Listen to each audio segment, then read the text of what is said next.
Hey guys, WhatiFRacing and welcome back to NASCAR 2003 for race 11 and 36. We're going to Richmond, first night race of the season, and first time we're going to Richmond, obviously, in this season. So, lots of interesting layers to look into here with the point situation being very good. We have a 100-point lead, which we may extend going into Richmond today.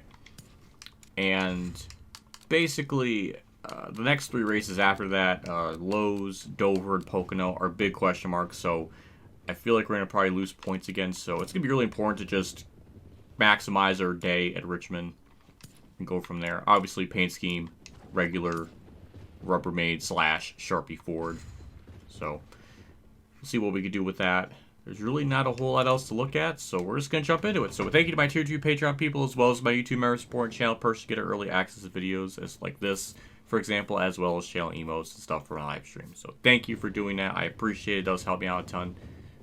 So, let's go into Richmond and just see what happens. So, car setup, default as possible. Have not used a tire pressure adjustment in a long time. So, maybe since Darlington? I don't know, but either way, default. Actually, I should just hit default just to super duper ultra mega confirm it for the skeptics out there. And obviously, as you saw, nothing changed there. But anyways, let's have MRN and friends take it away. Welcome to Richmond, Virginia, the site of the action for today's NASCAR Winston Cup race, here on MRN. What's in store for us on this track, Barney? Well, Richmond is a short track with a wide surface. They can go a lot faster than it appears on this speedway. Look for a lot of passing and a ton of close calls. Frank Kimmel really needs a good finish in this race. He's got a long way to go on the points list. And how frustrating that must be. You're working just as hard as everyone else, yet you just can't seem to finish well on race days to gain the valuable points you need. These guys need a good finish just to regain their confidence as a team. Ryan Newman has really focused in on his qualifying runs this year. Yeah, that team has made great strides in improving their qualifying setups, and it shows with all the top 10 starts they've made. How about the consistency shown by Kurt Busch? There isn't any doubt in my mind he's going to be a factor again in this race. His success on these short tracks is unbelievable.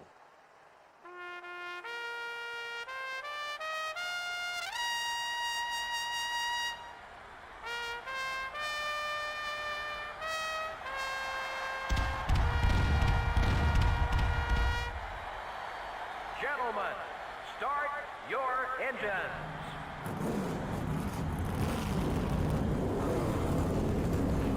Okay, two things. One, it's cool that they actually mentioned I'm doing good at short tracks this year because we went to Bristol, won that, Martinsville won that, so bravo to that. What's not a bravo to that is talking about Ryan Newman's amazing qualifying when he's in 26th.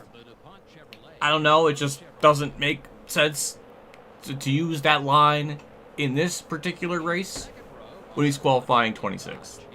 I think you're talking about how great he's been qualifying. Don't make a whole lot of sense, because I don't think starting 26 is good. Anyways, rant aside, let's get into it. 40 laps, and we're just going to have to go as fast as we can. Obviously, we have an amazing acceleration. Just gained a couple spots there on the start.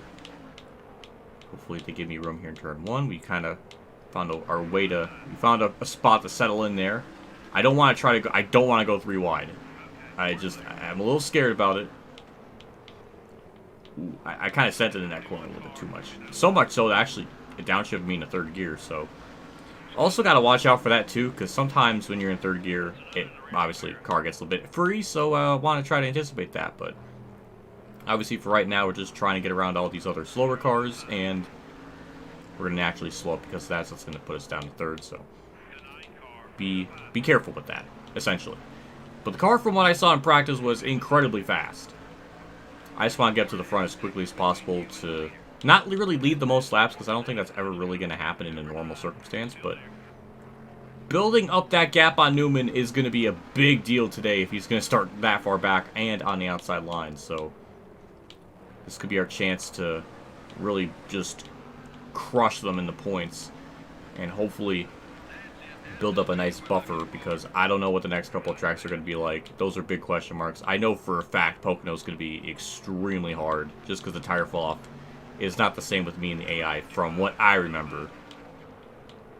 Because when I did a... Hello, Newman.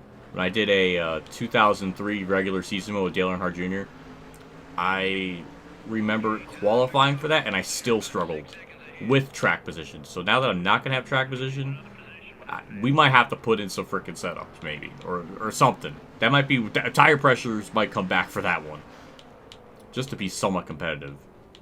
So I don't want to do a race and then literally just run like 40th. It's got to be a little bit, I need a little bit of give and take with that. But obviously, as you see, we are moving up through the field very nicely. And yeah, it's just fun to drive. Again, and also comparing this from like Thunder 02 to this. Thunder 02, the AI would just wreck themselves. Like, they just could not have a normal pit cycle of any capacity. Here, they actually fixed it and made it just like a normal track. So they're actually able to do green flag pit stops. Nothing gets destroyed. Also, as you notice, I'm moving up through the field without hitting someone. I'm sure that's going to change because I just said it. I, like, birthed it into existence. But overall, we're very fast. It's kind of insane. But again, we need all the point buffers we got. So, yeah. This is just... I mean, if we keep moving up through the field, well, then again, the leader's gone. I'm assuming that's Jeff Gordon on pole, so, yeah, he's on a different zip code. Get the inside. Jeff Purvis here, John Andretti's up here, Jamie McMurray's up here, Shauna Robinson's up here. Extraordinarily good runs for them, more than usual, so big props to that. Johnny Benson, again, just casually, I think, inside the top 10. So that's just another layer to this race. That's just neat. But yeah, P11. I mean, unfortunately, we're going to have to pass Benson eventually and get him outside the top 10, but got Robbie Gordon, Jeff Burton. No alternate schemes, which is very sad because when I did practice races, alternate schemes were like everywhere. And then we get into the race, and then there's just nothing. That's just really depressing. There we go. The inside of Benson, no problem. They do seem to check up going into the corners a lot more than what I need to do. So I guess that's also been helping as well. Once we start having a bit more clean air, we should more than likely stay in 4th gear consecutively. So I don't think our car is going to be as super duper amazing with the acceleration, but still should be good, just the corner entries alone. As you saw, put me in 3rd gear there, so I felt it. If I wasn't careful, I could have spun out from that. But because since I'm such a god at driving, you know, I'm literally able to anticipate it. I literally felt it. I didn't even have to look at the freaking 4th gear. Now I'm looking at it, but I just felt it. I just realized we're inside the top 10. Jimmy Spencer just effortlessly running in the top 5, I think. I'm pretty sure he's in the top 5. Jerry Mayfield as well. That's also impressive. And they put me down to 3rd. But hooray for acceleration.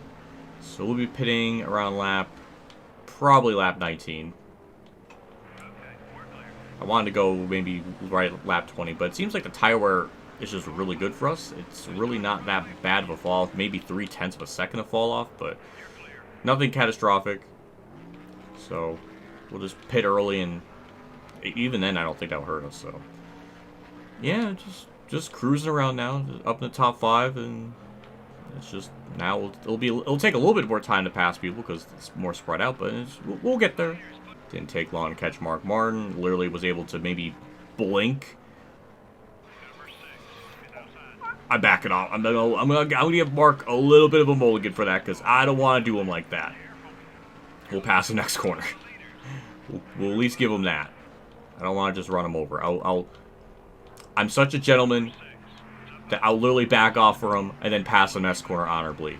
That's how I'm gonna approach that. I think Mark will appreciate that. I, like, righted the wrong of that ship.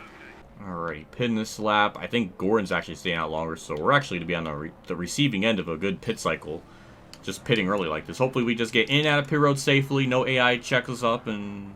Jimmy Spencer! I knew it. I freaking knew it. That son of a gun had to freaking do it right as I'm speaking it. 16.1 was the estimated time. That's a 16.7, so definitely not ideal. We do got that tasty undercut, so I'm hoping that will be enough.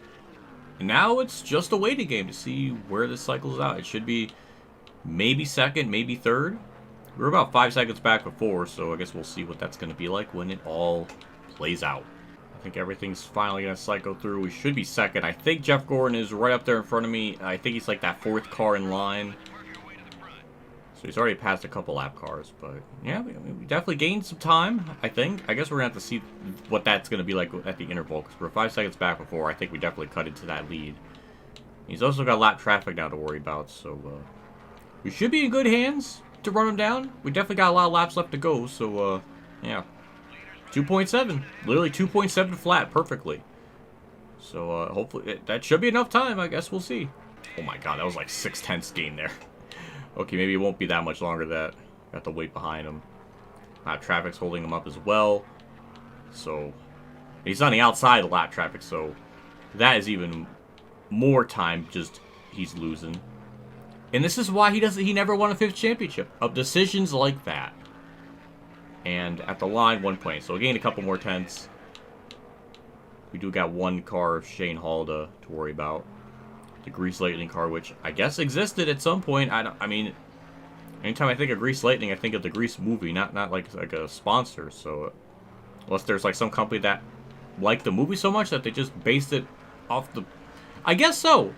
Interesting backstory. I hope they don't leave a comment telling me about their business and everything. That happened once with Trophy Tractor.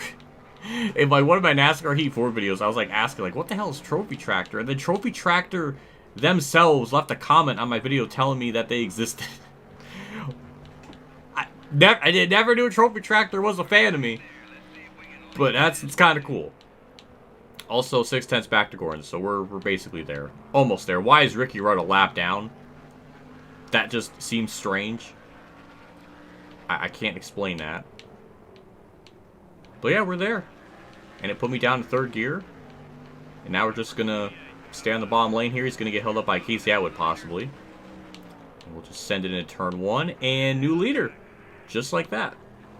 I can't say as we drew it up, but new leader. And now we'll just cruise, and we'll get to see how big our lead to 2nd place will be. More of an ego stroke, which I am all up for. Rusty Walsh blew up. That's a tragedy, because he was the lap-led champion. And it was also 3rd in points, so that's not good for him at all.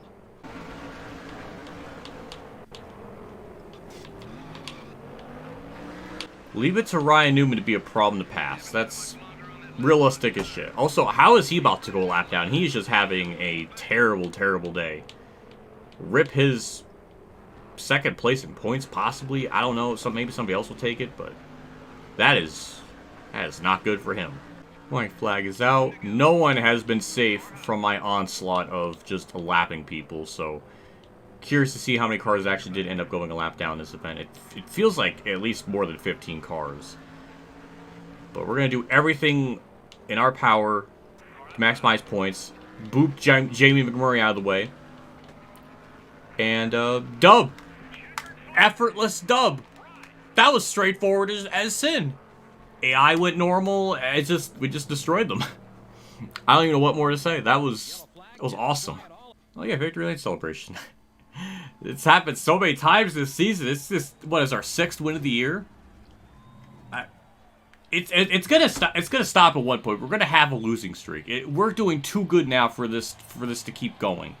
Lowe's, I don't really even remember how that's gonna go. Pocono, I know that's not gonna be bad. Or I know that's gonna be bad. Dover is always really tough. So, and also because most of these races just have normal pit cycles, like things play out normally, and there's no like cautions or no weirdness. I mean, there's not as much weirdness. It should be just a straightforward race unless I mess up. Also, it's interesting, too, that they do have different trophy models. Like, this one's different from the usual one. I'm learning new things. I'm sure I'll always learn new things about this game to some capacity, but... Jimmy Spencer just chilling in 6th, just effortlessly. Robbie Gordon 10th, 13 seconds back. We led 11 laps. Jeff Gordon dominated. Probably should have won. Also, Marlin passed Gordon at some point, and that gap was 6.3 seconds. That is sickening. Johnny Benson just 10th, or 11th, I'm sorry. Not bad. Tony Stewart 13th. John Andretti beat Dale Jr. That's also shocking. Did John Andretti just beat Jimmy Johnson again? No, he didn't. I was very wrong. Okay. I'll take that back. JC literally fact-checked the stats, and, like, John Andretti finished ahead of Jimmy Johnson, like, 8 races in 2002, so. That's interesting. Dale Jarrett with a bad run, but he started 31st and got himself up to 17th, so that's something. We lapped up to, damn, we literally got to half the field. Literally just a little bit above half the field. 19 cars on lead lap. Ryan Newman, hellacious day in 29th. That is just unacceptable. I have no words. Also, Rusty blew up, so I don't know. Just bad Penske day in general. As we have Ricky Rudd back there, just on pace 36. That is just disgusting. And Rusty Wells, I guess, was the only car that DNF'd. And we are going to have a beefy point lead if my math serves me correctly. Oh. Well, Newman's still second in points, but it's now a 205-point lead. Gordon's one back, 206. Mark's back a lot. We have a big point lead. It's promising. We have literally a one-race mulligan. We could literally just simulate a race and still be the point leader. We're not doing that, but like that's the buffer. Got Dale Jr. 6th, Dale Jr. 7th, Stewart 8th, Marlin. Marlin, again, he's been having good runs, but he's just, those 2 bad races where he blew up and then had another he had 2 bad runs, and he's still trapped in 9th. Maybe he has had more bad runs than I thought, but I'm upset. He's usually like a championship competitor in this game. I mean, he was like that in real life, and he sometimes could be like that in the career or season, so I'm surprised he's still 9th. I'm kind of sad by that. Rusty Wallace dropped... Did he drop multiple spots? Like, he went from being 3rd in points... I don't know where he was at before. I mean, I know he must have lost like 150 points maybe, so he was way out. But damn. The points all, in general, from 5th to 9th, they're all pretty close, so...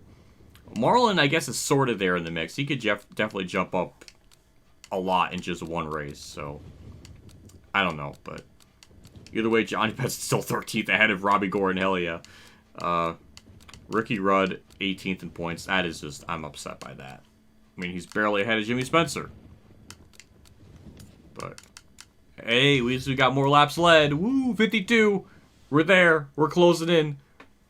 I don't think we're going to gain any more beyond that for a little while, but we got 50. We still have to get to 200 before the end of the season to match Thunder 2002, which I don't think is going to happen.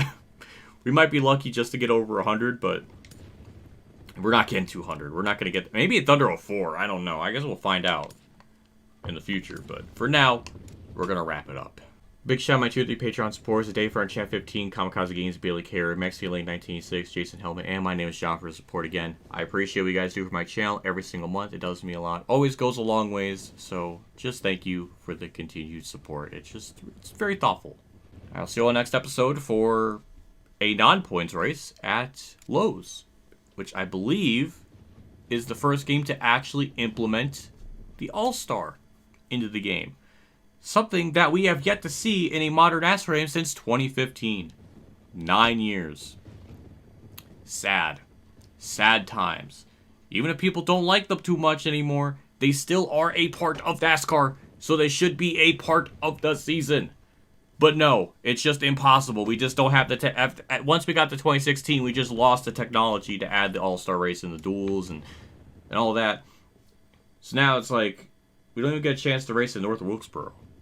We don't even have a chance to race at the Coliseum in a console game. Well, you could do it in NR. Oh, I mean, yeah, you can literally do anything in NR, but like, there's a wholesome hot charm to picking up a controller, plugging in that console, and doing stuff. I don't know. I'm done. I'm done ranting. See you all next episode. See you all later. And as always, have a good day, everyone.